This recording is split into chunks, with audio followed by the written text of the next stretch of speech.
여러분 안녕하세요. 4월달 5월 10일 날 친 모의고사죠. 자, 편의상 4월 모의고사라고 부르겠습니다. 자, 4월 모의고사 물리학 1 이번에는 어떻게 나왔는지 한번 분석을 해보고 그리고 전체적으로 어려웠던 문제 위주로 같이 풀어보는 시간을 갖도록 할 거예요. 자, 어떠한 부분에서 먼저 출제가 됐는지 한 번씩 쭉 알아보도록 하겠습니다. 자, 기본적으로 거의 모든 부분에서 고르게 다 출제가 되었어요. 지금 보면 고체의 에너지띠와 전기 준도성에 관련된 부분과 물질의 이중성 정도를 제외하면 거의 전 범위에서 고르게 다 출제되었다라고 볼 수 있을 거예요. 자, 난이도는 어떻게 출제되었을까요? 4월 모의고사, 전국연합 학력평가, 전체적으로 난이도는 어땠는지 그리고 어떻게 공부하면 될지에 대한 이야기 간략하게 이야기하고 넘어가겠습니다. 자, 우선 작년에 있었던 모의고사랑 비교했을 때는 모의고사만 놓고 봤을 때는 9월달, 10월달에 비해서는 난이도가 약간 올라간 듯한 느낌이 보여요. 약간 어려운 난이도로 출제되었다라고 생각할 수 있지만 또 수능이나 원래 3월달 전국연합 학력평가와 비교했을 때는 또 비슷한 난이도로 출제가 되고 있었다라는 겁니다. 전반적으로 난이도가 소폭 상승하고 있다라고 생각하시면 될 것 같고요. 기본적으로 역학 단원에서 1등급, 2등급을 변별하기 위한 어려운 문제가 나오는 그 기조는 그대로 유지하고 있어요. 다만 특이했던 점은 19번인데요. 19번은 역학 문제가 아니었습니다. 전자기학 부분에서 나왔는데 점전하에 전기력 크기를 그래프를 통해서 분석을 해서 수준 높은 사고력을 요했어요. 그래서 잘 분석해서 문제를 풀었어야 한다는 특징을 가지고 있었습니다. 이게 첫 번째 특징이 될 거고요. 20번은 역시나 높은 수리 물리적 계산 과정을 요하는 역학 부분에서 출제가 되었다라는 거예요. 앞에서 이야기했다시피 출제 문항은요, 다 고르게 퍼져 있었어요. 고체의 에너지 띠 부분과 물질의 이중성 부분만 제외한다면 모든 단원에서 내용이 고르게 출제되는 경향을 보이고 있었고요. 또 다른 특징으로는 어떤 게 있었냐면 상대성 이론 부분인데요. 특수상대성 이론 부분에서 새롭게 사고를 해야 되는 유형의 문제가 계속 출제가 되고 있습니다. 이 부분도 역시나 주목을 해야 할 부분일 거예요. 모의고사에서 이러한 유형의 문제가 계속 출제된다는 것은 수능에 언제든지 나와도 이상할 게 없다라는 거예요. 그죠? 자, 이 문제도 역시나 뒤에서 수록을 해놨으니까 같이 한번 풀어보는 시간을 갖도록 하겠습니다. 정량적인 계산을 요구하는 문항수가 소폭 한두 문제 정도 더 늘어났다라는 경향을 보이고 있어요. 그래서 문제를 해결하는데 시간이 조금 더 걸리지 않았을까? 그래서 조금 더 어렵다고 느껴지지 않았을까라고 판단이 되고요. 이걸 해결하기 위해서는 많은 문제를 계속 풀어봐야겠죠. 복잡한 계산 문제를 빠르게 해결할 수 있는 게 물리학 1에서 1등급을 받는 가장 지름길이 되겠습니다. 자, 등급 컷 어떻게 나오게 되는지 한번 볼게요. 자, 1등급은 42점까지 맞았을 때 1등급이 될 가능성이 크다라고 추정 등급 컷으로 표시가 되어 있고요. 2등급은 37점까지, 3등급은 31점까지, 4등급은 23점까지, 5등급, 6등급, 7등급, 8등급까지 이런 식으로 점수가 형성이 되어 있음을 알 수 있습니다. 자, 그러면 이제 본격적으로 문제 한번 풀어보도록 할게요. 이번에 같이 풀어볼 문제는 4문제를 준비했습니다. 자, 첫 번째 문항이 9번 문항이었고요. 그 다음이 11번, 그 다음 19번, 그 다음 20번 이렇게 4가지 문항을 준비해서 왔고 같은 비슷한 유형의 문제가 어디에서 출제되었는지 그리고 거기에 대한 풀이도 밑에 수록이 되어 있으니까 이것도 꼭 시간 내서 같이 한번 보는 거 추천드리겠습니다. 이렇게요. 자, 그럼 9번 문제 같이 볼게요. 자, 그림과 같이 관찰자 P에 대해서 관찰자 Q가 탄 우주선이 광원 A, 그 다음에 검출기, 광원 B를 잇는 직선과 나란하게 광속에 가까운 속력으로 등속도로 운동을 하고 있답니다. P 관성계에서 여기서 봤을 때 광원 ABC에서 동시에 빛이 방출됐대요. 이렇게 동시에 방출된 빛이 검출기에 동시에 도달한다라고 했습니다. 이에 대한 설명으로 옳은 것을 보기에서 있는 대로 다 골라봐라라고 했던 게 9번 문제였어요. 자, 지금 보니까 뭔가 동시성의 상대성에 관련된 이야기를 하는 것 같은데 지금 동시에 일어난 사건이 두 가지가 있거든요. 첫 번째는 어떠한 사건이냐면 ABC에서 동시에 방출된 빛, 지금 P관성계에서 봤을 때 A, B, C에서 빛이 동시에 방출이 되었답니다. 자, 이 사건이 첫 번째 동시에 일어난 사건이 될 거고요.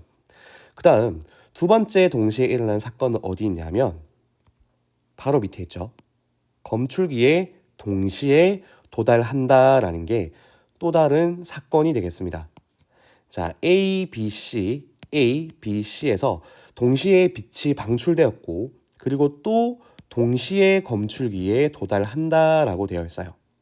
자, 여기서 이제 계속 나오는 개념인데 한 장소에서 일어난 동시성과 두 장소에서 일어난 동시성에 대한 개념을 알고 있는가라는 걸 묻고 있어요. 자, 한 장소 동시성과 두 장소 동시성은 어떠한 차이점이 있는지 한번 볼게요.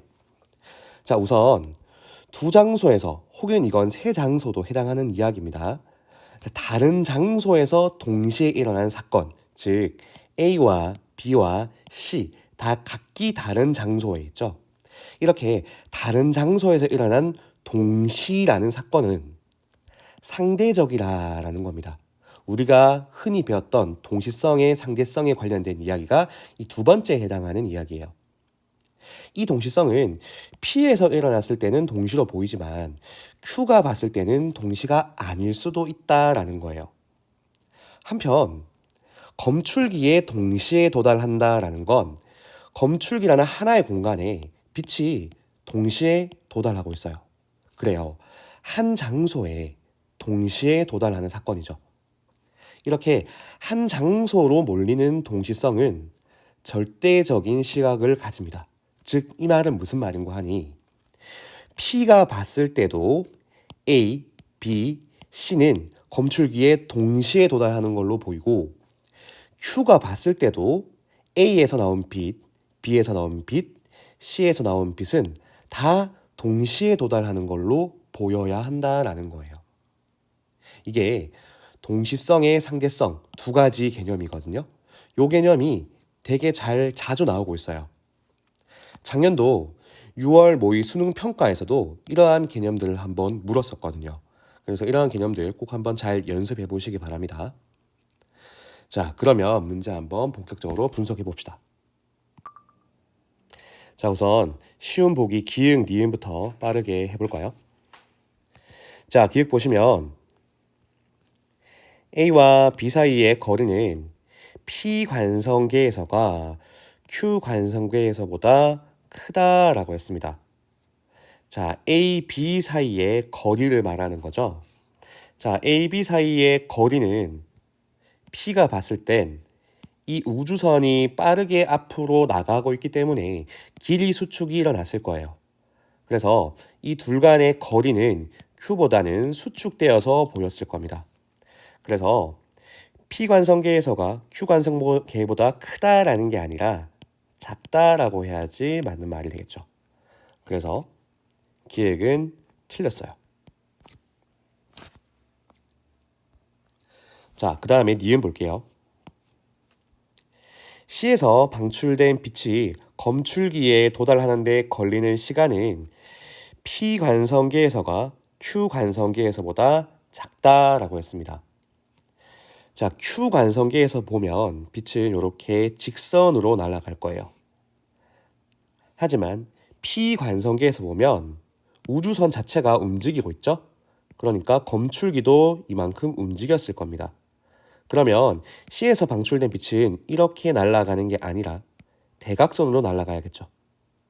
사실 이것 때문에 시간 지연이 일어나는 거잖아요. 이런 식으로 더 먼 거리를 날아가야 되기 때문에 검출기에 도달하는 데까지 걸리는 시간은 Q에 비해서 P가 더 길었을 거예요.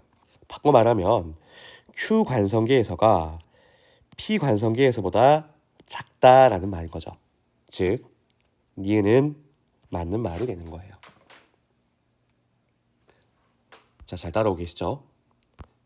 자, 이제 디귿번 볼게요. 자, 디귿번에서 이 개념들을 이용을 해야 합니다.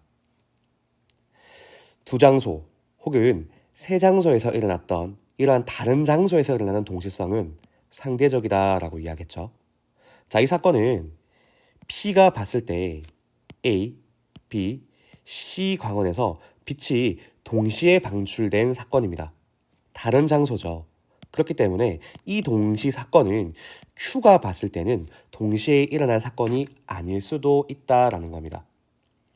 한편 A, B, C에서 검출기에서 동시에 도달하는 이 사건은 한 장소에서 일어난 동시성이죠. 이건 P에서 봐도 Q에서 봐도 다 똑같이 보여야 한다라는 거예요. 자, 그래서 디귿번 한번 볼게요. 자, Q 관성계에서 빛은 A에서가 B에서보다 먼저 방출된다라고 이야기했습니다. 자, 우선 우리 P의 시각에서 볼게요. 자, P의 시각에서는 빛이 동시에 방출됐다라고 했거든요. 자, 만약에 동시에 방출됐는데 A와 검출기 사이의 거리 그리고 B와 검출기 사이의 거리, 이 두 거리가 만약에 서로 같다면 어떠한 일이 일어날까요? 검출기는 지금 우주선과 같이 운동하고 있습니다. 그래서 A에서 빛이 방출되었을 때, B에서 빛이 방출되었을 때 여기 있는 검출기는 우주선과 같이 움직였을 거예요. 이만큼 이동했을 겁니다. 그렇기 때문에 A는 더 먼 거리를 날아가야 되고 B는 상대적으로 적은 거리를 날아가도 되는 상황이었기 때문에 결코 검출기에 동시에 도달할 수가 없어요. 즉, 이 얘기는 무슨 얘기인가 하니까 P가 봤을 때 처음부터 A와 검출기 사이의 거리는 B와 검출기 사이의 거리보다 더 짧았다라는 이야기겠죠. 얘가 지금 짧아야 돼요. 여기가 좀 더 길어야 돼요. 그래야지 검출기가 이만큼 이동한다고 하더라도 A는 조금 더 가더라도 원래 짧았으니까 B는 길었지만 검출기가 이만큼 이동했으니까 같은 거리만큼 이동할 수가 있고 동시에 도달할 수가 있겠죠. 자, 그러면 A 입장에서 볼까요? 자, A 입장에서도 지금 A와 검출기 사이의 거리는 B와 검출기 사이의 거리보다 더 짧습니다.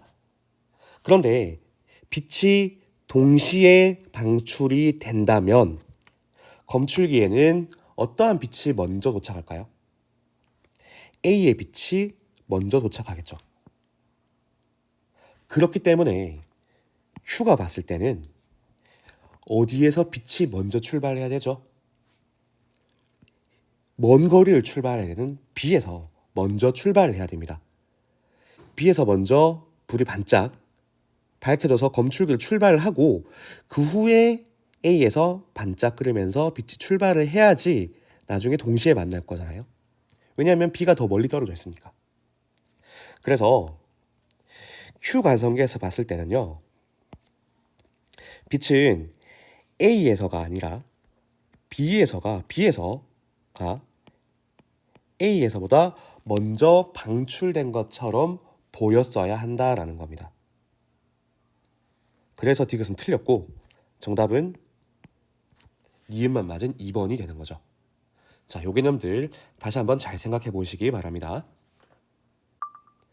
자, 다음으로 11번 문제 같이 보겠습니다. 자, 이렇게 세 가지 물체가 같이 실로 연결되어서 움직이고 있다가 실이 끊어지는 경우, 혹은 마찰이 있는 구간을 지나가는 경우, 혹은 외력이 추가적으로 작용하는 경우, 이러한 세 가지 물체가 함께 움직이는 문제 유형은 굉장히 빈번하게 출제되고 있는 문제 유형입니다. 당장 역시나 작년 6월 수능 모의 평가만 보더라도 굉장히 유사하게 이렇게 세 가지의 물체가 실로 묶여서 함께 운동하고 있는 상황을 분석하는 문제가 출제가 되었었거든요. 잘 나오는 문제지만 역시나 문제 푸는 시간이 많이 걸리기 때문에 이런 것들을 빠르게 해결할 수 있는 본인만의 노하우, 이런 것들이 꼭 필요할 겁니다. 자, 11번 문제 같이 볼게요. 자, 그린 가와 같이 물체의 A, B, C를 실 PQ로 연결하고 수평면 위에 점 O에서 B를 가만히 놓았답니다. 자, 여기서 가만히 놓았어요. 그랬더니 물체가 점점 빨라지는 등가속도 운동을 하겠죠. 여기 있는 C가 더 무겁기 때문에. 그래서 B의 속력은 점점 증가해서 속력이 V가 되는 그 순간 여기 달려있는 실 Q가 끊어진다고 합니다. 자, 그러면 이 OM은 더 이상 물체에게 힘을 가해줄 수 없기 때문에 4M만 이 B에게 힘을 가해줄 수 있겠죠. R자임이 훨씬 더 많이 증가한 상황이기 때문에 훨씬 더 빠르게 이쪽 방향으로 가속이 될 겁니다. 자, 그림 나와 같이 가 이후에 AB는 역시나 등가속도 운동을 하면서 B가 3V의 속력으로 다시 5점을 지나간답니다. 자, A, C의 질량이 각각 4M, 5M으로 나온 상황에서 문제를 보면 나에서 P가 A를 당기는 힘의 크기는 이 실 P가 A를 당기는 힘의 크기는 얼마인가를 묻고 있네요. 자, 다양한 방법으로 풀 수 있겠지만 그래프를 통해서도 잘 해결할 수 있거든요. 자, 저는 그래프로 문제를 한번 풀어보겠습니다. 자, 우선 가 상황부터 볼게요. 자, 물체 B를 5점에서 가만히 정지시켜서 놓아버리는 순간 어느 정도 속력이 딱 지나서 V의 속력이 되었을 때의 시간을 T초가 지났을 때라고 둡시다. 그리고 그때까지 이동한 거리를 라지 L로 둘게요. 그리고 V가 되었을 때 실이 끊어진다고 했죠. 자, 실이 끊어지면 물체는 반대편으로 가속이 될 거기 때문에 바로 운동 방향이 바뀌진 않고요. 속력이 점점 감소하다가 멈추는 상황이 올 겁니다. 그랬다가 다시 뒤로 돌아가겠죠. 자, 그래서 실이 끊어지고 난 후부터 물체의 속력이 점점 느려져서 정지할 때까지 걸리는 시간을 라지 t라고 할게요. 그리고 그때까지 이동한 거리를 스몰 l로 두겠습니다. 자, 그 이후에 정지했다가 다시 5점을 향해서 쭉 돌아가겠죠? 그러면 당연히 라지 L 플러스 스몰 L만큼의 거리를 다시 돌아갈 겁니다. 그리고 이 5점까지 가는데 걸리는 시간을 라지 T 프라임으로 둘게요. 자, 이걸 그래프를 통해서 나타내 보면 다음과 같이 그릴 수 있겠죠. 자, 5점에서 B가 속력 V로 점점 가속이 되었습니다. 그리고 그때의 시간이 스몰 t입니다. 이동한 거리는 L이 되겠죠. 그리고 이때 실이 끊어짐에 의해서 반대 방향으로 가속이 될 거예요. 즉 속력이 점점 느려질 겁니다. 그랬다가 멈추는 순간이 있을 거예요. 그때의 시간을 라지 t로 두자고 했죠. 그래서 라지 t입니다. 그리고 그때까지 이동한 거리를 스몰 l로 두자고 했잖아요. 그래서 여기 거리가 스몰 l입니다. I 아니고 L입니다. 자, 그 이후에 정지했다가 다시 5점으로 돌아가겠죠. 그리고 5점에 도달했을 때의 속력은 3V거든요. 그래서 뒷방향으로 점점 가속을 해서 3V가 되는 순간 5점에 도달했습니다. 그때의 거리는 라지 L 더하기 스몰 L이다 그랬죠. 그래서 여기 전체 면적이 라지 L 플러스 스몰 L이 될 겁니다. 자, 요때의 시간 간격을 라지 T 프라임으로 둔 겁니다. 자, 우리 이제 이 면적을 통해서 관계식을 구해볼까요? 자, 우선 이 넓이는 라지 L 플러스 스몰 L이죠. 마찬가지 여기의 넓이도 라지 L 플러스 스몰 L이죠. 즉, 이 두 부분의 면적은 같다라는 거겠죠. 그렇기 때문에 여기 면적을 구하려면 전체 넓이 t 곱하기 높이 v 곱하기 2분의 1 하면 되죠. 그리고 이 아랫부분 삼각형의 면적을 구하기 위해서는 여기 시간 간격 t 프라임, 라지 t 프라임 곱하기 높이 3v 곱하기 2분의 1 하면 되겠죠. 이 둘이 같아야 한다는 거잖아요. 그래서 이러한 관계식을 한 게 얻을 수가 있습니다. 아, 보니까 t와 t'은 어떠한 관계에 있냐면 t가 t'의 3배입니다. 그래서 여기가 만약에 3초가 걸렸다면 여기가 1초가 걸리는 셈이 되는 거겠죠. 자, 이러한 관계식이 한 개가 있고요. 그 다음에 이 삼각형 볼까요? 자, 이 삼각형과 이 삼각형을 비교할 거예요. 자, 지금 보니까 높이의 비가 몇 대 몇이죠? 여기는 v, 여기는 3v거든요. 1대 3입니다. 그러면 밑변의 비도 어떻게 돼야겠죠? 그쵸? 1대 3이어야겠죠. 그래서 이 밑변이 T'입니다. 그렇기 때문에 여기 밑변은 3분의 1 T'임을 알 수가 있겠죠. 자, 그러면 여기 면적을 구할 수가 있겠네요. 자, 밑변 3분의 1 T' 곱하기 높이 V 곱하기 2분의 1 하면은 그 넓이가 스몰 l이 된다는 거잖아요. 그래서 V 라지 T'은 6L이다 라는 관계식도 한 개 얻을 수가 있습니다. 자, 이제 거의 다 왔어요. 자, 이제 이 밑변 삼각형 한 번 더 볼게요.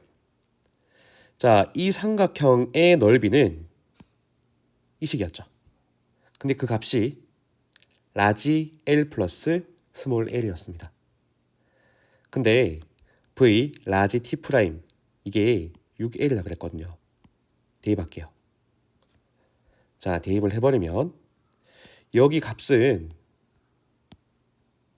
약분되면서 여기가 9L 됩니다. 그죠? 여기가 9 정확하게 스몰 L 될 거고요. 그러면 스몰 L을 좌로 넘겨버리면 라지 L은 스몰 L의 8배라는 관계식이 나올 겁니다. 아, 그렇구나. 라지 L은 스몰 L의 8배였구나 라는 걸 알 수가 있다는 거죠. 자, 그럼 볼까요? 지금 이 삼각형과 이 삼각형이 보니까 8배가 차이가 나는 거거든요, 넓이가. 근데 높이는 같아요. 높이는 서로 같아요. 그러면 밑변이 얼만큼 차이 난다는 거죠? 그쵸? 밑변이 8배가 차이 난다는 거겠죠? 여기가 만약에 8이면 여기가 지금 1일 겁니다.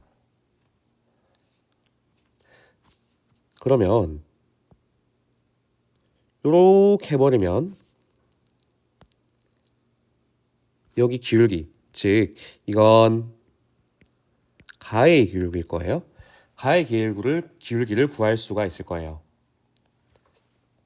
그 다음에 요렇게 해버리면 나의 기울기를 구할 수가 있는데 몇 대 몇이라 그랬죠? 8대 1이라 그랬습니다. 그렇다는 얘기는 기울기는 8분의 1, 1분의 1인 거죠. 즉 몇 배 차이 나는 거죠? 8배 차이 나는 거죠. 그래서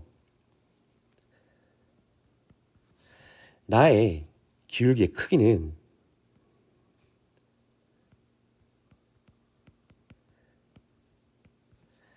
가의 8배만큼 차이가 난다라는 거겠죠.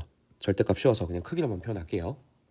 자, 그러면 실이 끊어지고 난 후에 물체는 끊어지기 전보다 가속도가 8배 빨라졌구나라는 걸 알 수가 있다라는 겁니다.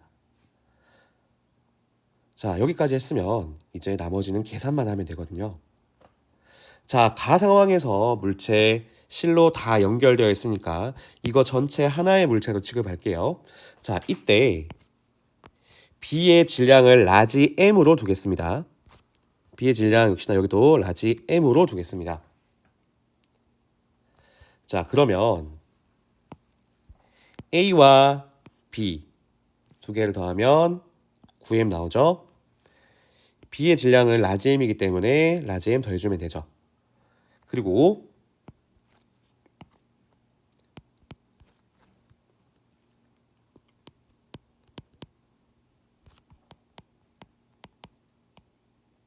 각각 A가 4mg 그리고 C가 5mg로 당겨주고 있기 때문에 알짜임은 이 방향으로 5m, 그러니까 mg가 되는 거죠. 물체를 하나로 취급하면 이렇게 그림을 그릴 수가 있겠죠. 오른쪽으로 mg의 알짜임이 작용하고 있는 상황인 거죠. 그 다음 나 상황, C가 끊어지고 난 상황에는 이 두 개의 물체만 같이 움직입니다. 자, 하나로 취급하면 A의 질량 4m, B의 질량 라지 M. 그리고 알짜임은 4mg밖에 없죠. 그래서 4mg. 그죠? 자, 그래서 우리는 이거를 통해서 운동 방정식을 쓴다면 다음과 같이 쓸 수 있지 않을까요? 가 같은 경우에는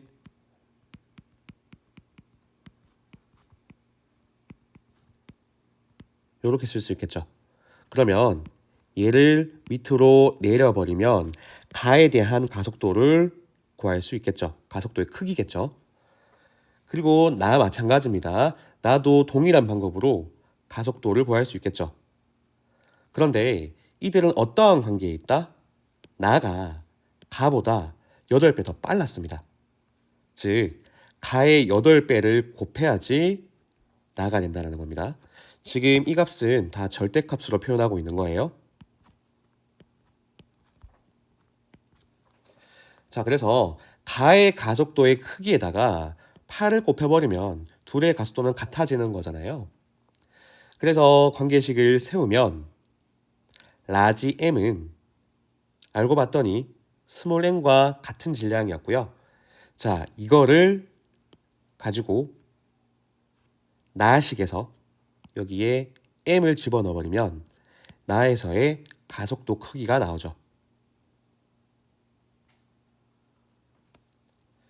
자, 요 부분에서 가속도의 크기인 거예요.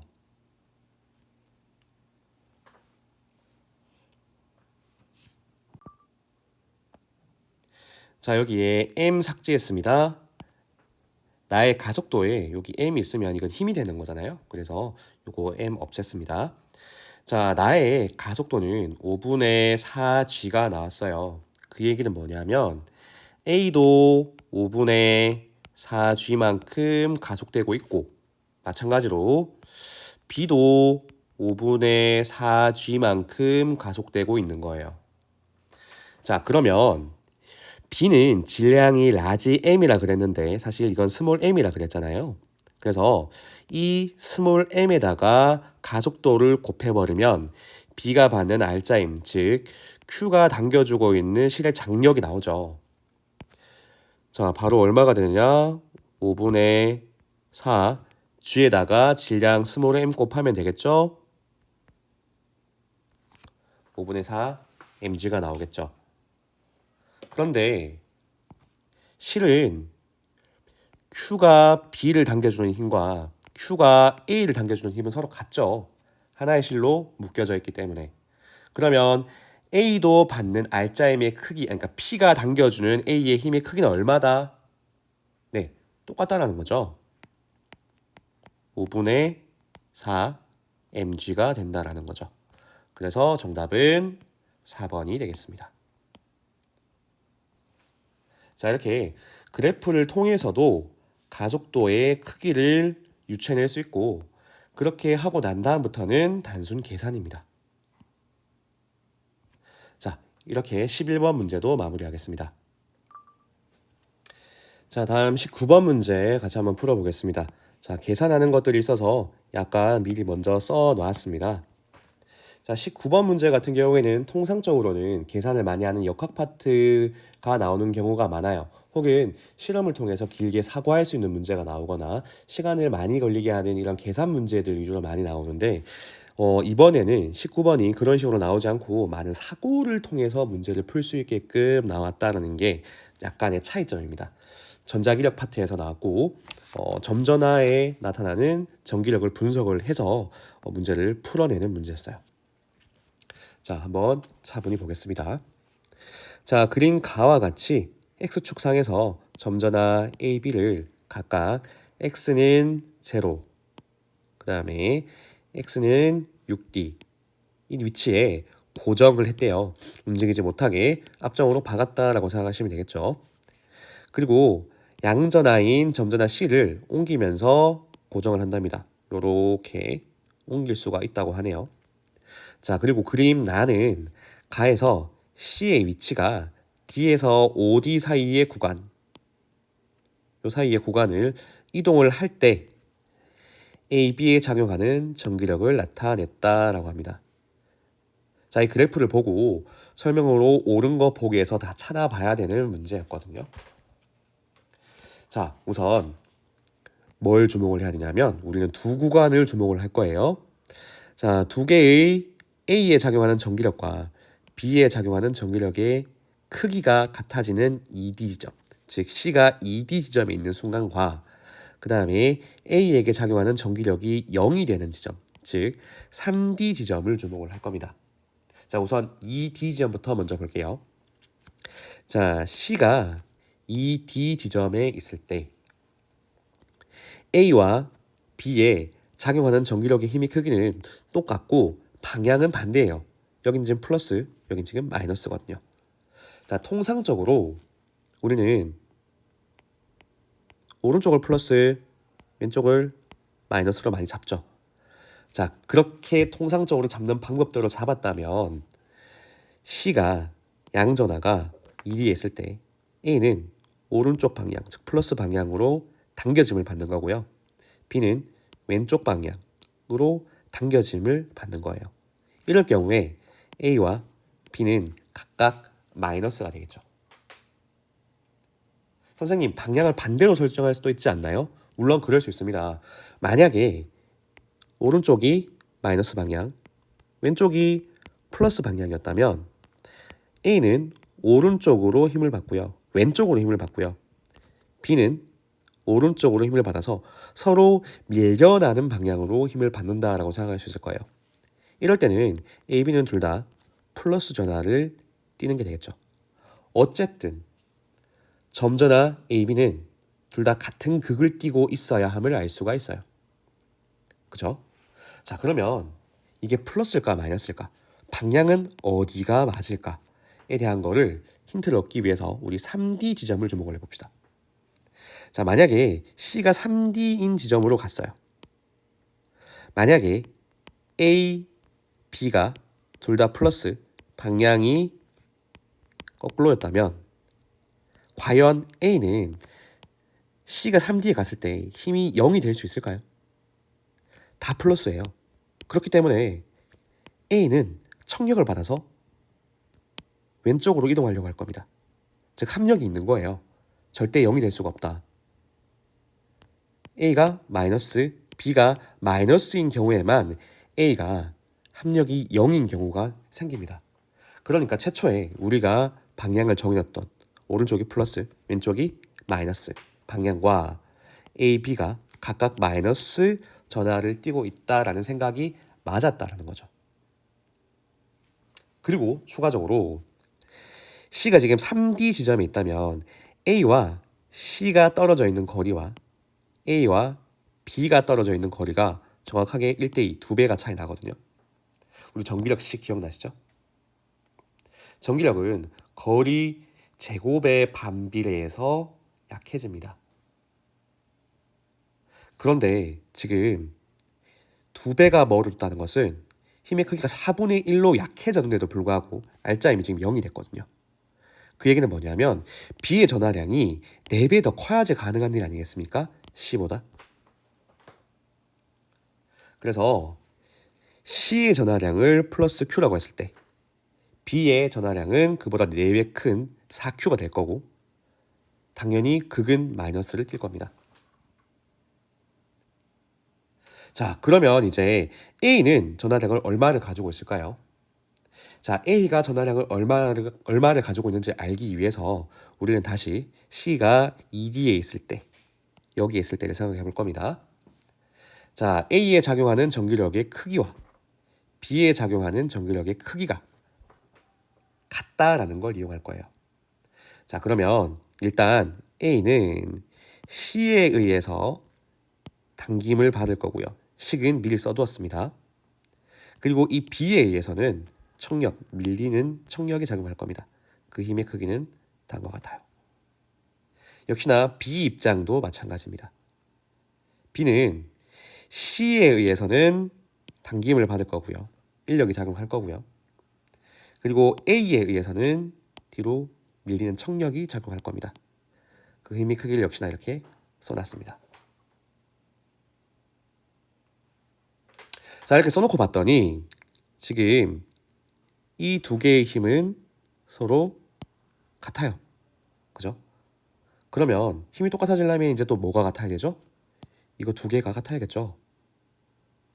그러면 나머지는 다 상수야. 그죠? 이제 위에 있는 분자만 같으면 되는 거 아닙니까? 즉 QA가 Q가 돼야 된다는 거겠죠. 이렇게 A의 전하량도 정해졌습니다. A의 전하량은 Q고 당연히 극은 마이너스일 겁니다. 자, 이제 문제 풀어볼게요. 자, A는 음전하이다. 당연히 맞는 말이고요. 전하량의 크기는 A와 C가 같다. 자, A와 C 전하량의 크기는 같죠. 그 다음 디귿. C를 EX에 고정했을 때 지금처럼 A가 C에 작용하는 전기력의 크기는 F보다 작다라고 했습니다. 자, 이거 거꾸로 생각해 볼까요? A가 C에 작용하는 힘, 전기력의 반작용은 C가 A에게 작용하는 힘이랑 똑같다라고 할 수 있죠. 그 힘의 크기는 똑같으니까 우리 이 녀석 보면 되는 거죠. 이 힘의 크기는 전체 힘 F보다 작다라고 했어요. 근데 F는 뭐였죠? 이거에서 이거 뺀 거 아니었습니까? 그죠? 그러니까 당연히 이 값 자체는 더 클 수밖에 없는 거 이해하시죠? 그렇기 때문에 이건 작다가 아니라 크다로 바꿔야겠죠. 그러면 정답은 3번 하시면 되겠네요. 자, 여러 가지 생각을 많이 해봐야 되는 문제였는데 이러한 신유형도 역시나 수능 특강에 보면 이러한 그래프 형식으로 잘 나와 있습니다. 5번 밑에 바로 6번도 이렇게 그래프를 통해서 문제 푸는 것들이거든요. 이런 것들도 많이 연습해 보시기 바랍니다. 자, 이제 그러면 20번으로 가겠습니다. 자, 20번 문제는 항상 20번 문제로 굉장히 자주 나오는 전형적인 유형의 문제가 출제되었다라고 생각하시면 좀 편할 겁니다. 용수철이 있고요. 그리고 역학적 에너지 보존을 통해서 문제를 푸는 거고요. 마찰 구간이 있어서 에너지가 손실됩니다. 이런 걸 다 고려해서 물체의 운동을 분석하는 역학적 에너지 보존 플러스 마찰에 의한 에너지 손실, 이런 것들을 종합해서 문제 푸는 게 바로 20번 문제였습니다. 자, 문제가 긴데 같이 한번 천천히 읽어볼게요. 자, 그림 가는 수평면에서 질량이 m인 물체로 용수철을 원래 길이에서 2D만큼 압축시켜 놓은 상태에서 가만히 놓아둔 거라고 합니다. 자, 원래에서 2D만큼 압축을 시켜 놓았습니다. 그랬다가 가만히 놓는데요. 자, 그러면 용수철의 탄성 에너지가 물체의 운동 에너지로 전환되면서 언덕을 올라가겠죠. 그러면서 이 마찰 구간을 지나가면서 에너지 손실이 발생을 할 겁니다. 자, 마찰 구간이 없었다면 좀 더 위로 올라갔겠지만 마찰에 의한 에너지 손실이 발생했기 때문에 더 이상 올라가지 못하고 이 H 높이에서 정지한 거죠. 자, 이때 마찰 구간을 지나는 동안 감소한 물체의 운동 에너지는 마찰 구간의 최저점에서 물체의 중력 포텐셜 에너지의 6배이다. 자, 뭔가 힌트가 나온 것 같으니까 표시하고 넘어갈게요. 자, 마찰을 지나는 동안 감소한 물체의 운동 에너지는 마찰 구간 최저점 P에서 물체의 중력 포텐셜 에너지의 6배랍니다. 자, 요거 한 개 기억을 해놓고요.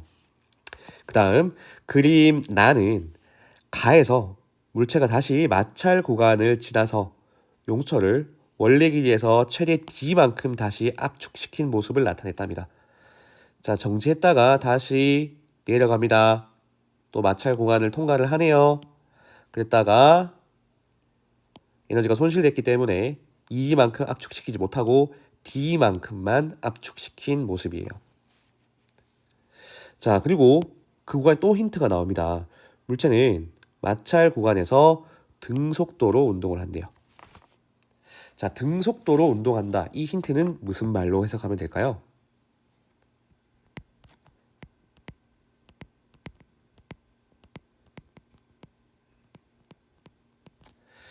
물체가 마찰 구간 내려오는 동안 그냥 운동 에너지라고 쓰겠습니다.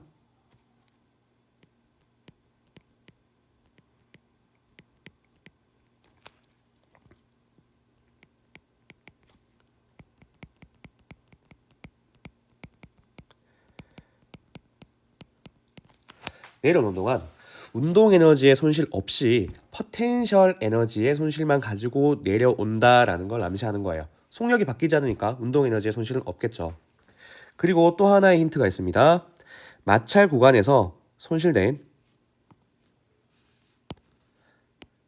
물체의 역학적 에너지는 가와 나에서가 모두 같대요.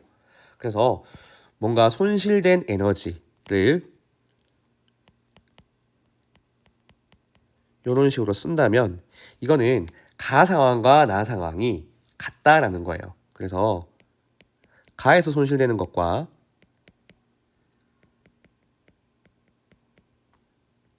나에서 손실되는 양이 같다라는 거예요. 그래서 그냥 이거를 통으로 구분 없이 손실로만 쓰겠습니다. 자, 그래서 문제는 나에서 P에서의 물체의 운동 에너지, 이 지점에서 물체의 운동 에너지는 얼마인가를 묻고 있어요. 자, 이 문제 어떻게 풀면 좋을까요? 자, 천천히 한번 알아봅시다. 자, 우선 가에서 물체가 용수철에 의해서 ED만큼 압축되어 있다가 마찰 구간을 통과해서 올라가서 H만큼 올라가서 정지한 상황. 자, 이 상황을 볼게요. 자, 가에서 용수철의 탄성 에너지는 원래 마찰 구간이라는 게 없다면 중력 포텐셜 에너지로 모두 전환이 되어야 했겠죠. 하지만 마찰에 의해서 에너지 손실이 발생해서 사실 다 전환되지 못하고 일부는 없어진 거죠. 그래서 식을 다음과 같이 쓸 수 있습니다. 용수철의 탄성 포텐셜 에너지가 포텐셜 에너지가 전부 전환되지 못하고 일부 손실된 부분이 있다. 그것만큼 뺀 부분이 MGH, 즉 중력 포텐셜 에너지로 전환되었다라고 해서 첫 번째 식을 쓸 수 있을 거예요. 자, 그 다음에 나 상황에서도 볼게요. 자, 나 상황에서 물체가 이렇게 다시 내려가서 마찰 구간을 통과한 후에 용수철을 압축시키는 이 상황. 자, 마찰 구간이 없었다면 중력 포텐셜 에너지, 즉 MGH는 탄성 에너지로 모두 전환되어야 하겠지만 마찰로 인해서 그러지 못하고 에너지 손실이 또 생기죠. 그래서 중력 포텐셜 에너지가 또 일부가 손실됩니다. 손실된 만큼 역시나 빼줘야겠죠. 그래서 이 빼진 이 에너지가 탄성 포텐셜 에너지로 전환이 된 거죠. 그래서 지금은 D만큼 압축이 되었기 때문에 2분의 1 KD의 제곱으로 해서 두 번째 식을 완성시킬 수가 있어요. 자, 그러면 이제 이 식과 이 식을 연립을 해볼까요? 자, 연립을 해버리면 요 식을 얻을 수 있을 겁니다. KD의 제곱이 5분의 4mgh가 된다라는 식을 얻을 수 있을 거예요. 잠깐 직접 해보고 싶으면 여러분들 영상 잠시 멈춰놓고 연립 한번 해보시기 바랍니다. 자, 그래서 이 나온 요 식을 다시 이 식에 대입을 해주면 마찰에 의해서 손실된 에너지가 얼만큼인지가 나와요. 자, 여기에서 우리 문제에서 나왔던 힌트를 한 개 이용해 볼까요? 물체는 마찰 구간을 통과할 때 등속도로 운동한다라고 했잖아요. 요렇게 내려오는 과정에서. 자, 이때 속력의 변화가 없었대요. 그렇다는 것은 내려오는 동안 운동 에너지 손실 없이 포텐셜 에너지의 손실만 있는 상황에서 내려온 거죠. 포텐셜 에너지의 형태가 5분의 3mgh로 주어졌기 때문에 이 우리는 마찰 구간의 높이가 얼마인 걸 알 수 있습니까? 바로 5분의 3h인 걸 알 수가 있다라는 거죠.